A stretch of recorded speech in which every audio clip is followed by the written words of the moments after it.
السادة والسيدات أعضاء مجلس الجماعة، السادة والسيدات أطر الجماعة، ممثلي المصالح الخارجية، السادة ممثلي الإعلام. أنا الصراحة ما كنتش غادي ندخل، ولكن بغيت نتفاعل مع ما جاء على لسان أخي وصديقي السي بوكيلي. أولا تنشكرو لأنه الصراحة نبهنا لواحد المسألة أساسية، على الأقل أنا بالنسبة لي شخصيا، هو توجيه الشكر للسي محمد نجيب.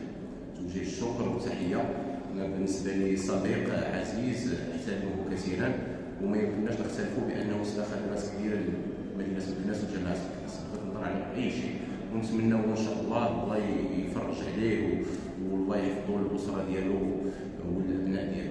هذا قوس. المسألة الثانية الصراحة نشكر السي عدنان على العرض القيم ديالو. هذا الشيء يعني ماشي غريب على السي عدنان، اللي تيعرفو كفاءته وتاريخه الى اخره، ماشي غريب.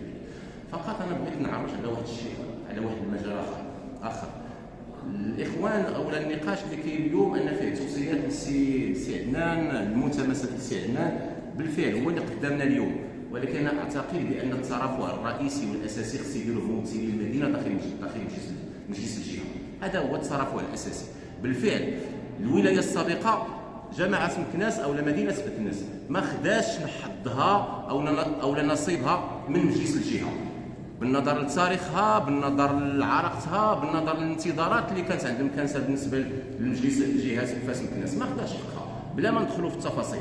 اليوم كاين طموح كبير. اولا عندنا رئيس ديال الجهه مكناسي ينتمي لمدينه مكناس، وهذا ماشي منطق زعما اللي يمكننا نكبلوه به، لا هو ربما ينتمي للاقاليم كلها، هو ديال الجهه كلها، ولكن لابد نقرروا بانه ينتمي لمدينه مكناس. ولكن الثقل الاساسي اليوم علينا كمكونات كاملين هو ان الضغط خص يكون على الممثلين ديالنا داخل مجلس الجهه، هما اللي خصهم يتصرفوا، وهما اللي خصهم يبلغوا هذه الرساله، وهما اللي خصهم يكونوا في المستوى حتى لا تتكرر النكسه مره اخرى.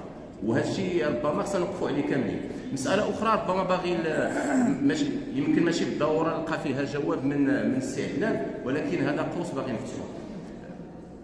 كاين اليوم واحد العلاقه ماشي كاين اليوم دائما، هي علاقه جدليه وطبيعيه ما بين جوج ديال البرامج الاساسيه، ما بين لو باك والبي دي ار، ما بين برنامج العمل والبي دي ار. حنا عارفين بان الجهه عاد بدات المسار ديال التسعير ديال البي دي ار، وكذا يمكن يكون واجد دابا 6 موا، هذا هو اللي تيتقال. الباك ديال جماعه مكناس الصراحه ما عارفش، انا ما عنديش التفاصيل في نوصل الى غير ذلك. انا فين بغيت نوصل للسؤال ديال الانتقائيه اليوم ما بين المشاريع اللي ممكن تكون مبرمجه عندنا في لو باك وما بين شنو ممكن يجي به البي دي ار. اليوم خص الاخوان عندنا في المكتب والاخوان داخل الجهه خص يكون واحد الجسر باش ما نصدموش بين قوسين، على سبيل المصطلح، باش ما نصدموش باش يخرج البي دي ار ونلقاو مجموعه ديال المشاريع اللي حنا مراهنين بان خص كل جهه شركه الى غير ذلك ما كايناش.